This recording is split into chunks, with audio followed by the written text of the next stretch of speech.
Update your Helldivers 2 because it has just got a brand new update, but it has actually got a lot of mixed feelings. Now, the update adds new things like fire tornadoes, adds planetary hazards, and much more, but there is actually a twist, and it's kind of a big twist that has everyone taken to the internet to voice their opinion. Now, we have a lot to dig through. If you can leave a like, it helps a ton, but if you don't enjoy it, leave a dislike. So, the new update adds new planetary hazards and revamped eradication missions for added challenge. It also makes balancing adjustments, which is basically just a more subtle way to say nerf, to weapons like breaker, railgun, flamethrower, and more to actually prevent, and I quote, domination on the battlefield. And it also brings fixes to armor values. Now, players will now encounter, and this is the part that I really like the sound of, additional environmental challenges on many planets during deployment. From menacing fire tornadoes to meteor showers, and these hazards may add unpredictability to each Helldivers 2 mission, requiring adaptability and quick thinking from players. Now, eradicate missions have actually been revamped to ultimately increase their difficulty and duration, which is said to basically be in place, providing a more, and I quote again, challenging experience. Now, the time required to complete eradicate missions has actually been extended to ensure a more balanced and engaging gameplay loop, which, all in all, I mean, this sounds great, but the next part is the part that, well, look, one word, nerf. Kind of, ish. So, nobody likes that. Now, it says, and once again I quote word by word, notable changes include modifications to magazine capacity, damage output, and armor penetration for weapons like the breaker, railgun, flamethrower, laser cannon, and Punisher. Now, updates to stratagems such as the energy shield backpack and orbital barrages have also been implemented to improve their functionality and overall effectiveness in combat scenarios. Now, so far, you would ultimately just say, okay, well look, nerfing isn't typically one of the things that's just kindly welcomed, if you will, right? But a dev said, and again I quote, powerful weapons can't be too versatile, and versatile weapons can't be too powerful. So this has kind of got a weird balance going on, and there's actually a full breakdown to this. Now, basically the update means, in short, that your non-meta build is going to get a lot better. Ish.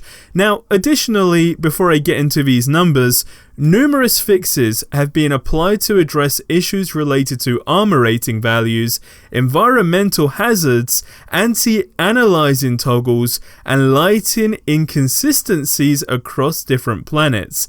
A change was also made regarding friendly fire, and Helldivers will now take damage from fire, gas, etc.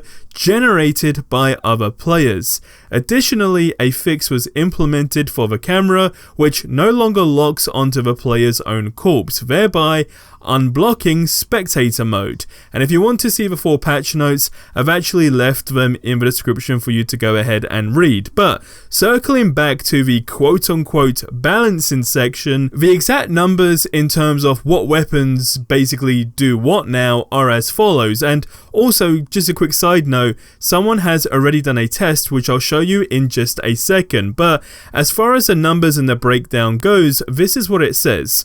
So for breaker, it says decreased magazine capacity from 16 to 13 and increased recoil from 30 to 55. For the railgun, it says decreased armor penetration and decreased damage against durable enemy parts. Now for the flamethrower, this is where it gets interesting. It says increased damage per second by 50%. And for the laser cannon, it says increased damage against durable enemy parts and increased armor penetration and also improved ergonomics. Now for the Punisher, it says increased total ammo capacity from 40 to 60, increased stagger force, increased damage from 40 per bullet to 45 per bullet. And then lastly, for the breaker, spray and pray, it says increased armor penetration, increased fire rate from 300 to 330, increased number of pellets from 12 to 16 per shot, and decreased magazine size from 30 to 26. Now, a Reddit user actually went ahead and posted the video that you see in the background, saying, and I quote, "Flamethrower can now actually kill chargers quite fast." And they're not lying. It looks great. And a comment that really resonated with me was, I always wanted to love the flamethrower, but it just didn't really feel like it did any damage. And I really like this buff because, well, it does actually make you like the flamethrower now, because it actually does, for the most part, do something. Now, what are your thoughts on this? Let me know in the comment section below. Now, another user posted, and I quote, "The nerf wouldn't matter if the frequency of charges wasn't so high. If you're not going to reduce their armor values, reduce their stamina so they can't basically run forever, or reduce their turn speed, make their weak spot an actual weak spot, etc, etc.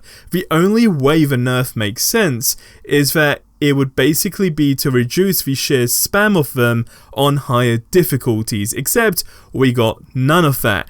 Now, they also did add a little section after here once they posted that, which says, edit, "So many of you epic gamers missing the point. I don't use the railgun, and it was a weapon that deserved to be nerfed.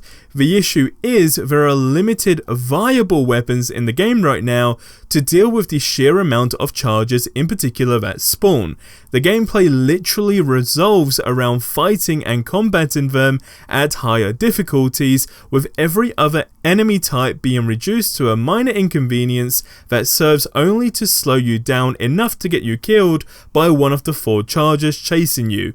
Everyone being forced to use the same 3 stratagems just to take down chargers is not a solution.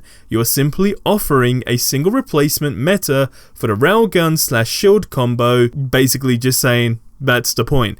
And then it continues to say, "The other anti-tank weaponry needs to be more viable. Chargers need to have their behavior/spawn frequency tweaked, or there just simply needs to be more to the endgame difficulty than simply spamming charges at you." Now, another person added, "Nerfing good guns when a lot of options are underpowered is bad design. Nerfing good guns when a lot of options are underpowered is bad design nerfing. The top end most used guns is fine if the overall balance is somewhat there. It is not okay when a lot of the other options are actually a very, very weak option in comparison." Now, this goes for everything, not just guns. Buffing instead of nerfing not will only make people less upset, but will open up more loadouts quicker, which is what the developers want according to their announcement. So it's clear that a lot of people have mixed emotions on this, but I guess in my opinion, despite nerfs not exactly being, as I mentioned a couple of moments ago, the most welcomed element when it comes down to updates, this has some sort of weird balance, I guess you could say. Now, a lot of people are actually saying that they should go ahead and fix the bombs, with someone saying Hell Bomb and 500 kg range is still too small and ultimately just wonky. But is all of this intentional with what the dev for Helldivers 2 casually confirmed yesterday, which is something that every fan has been waiting for? Let me know your thoughts in the comments below.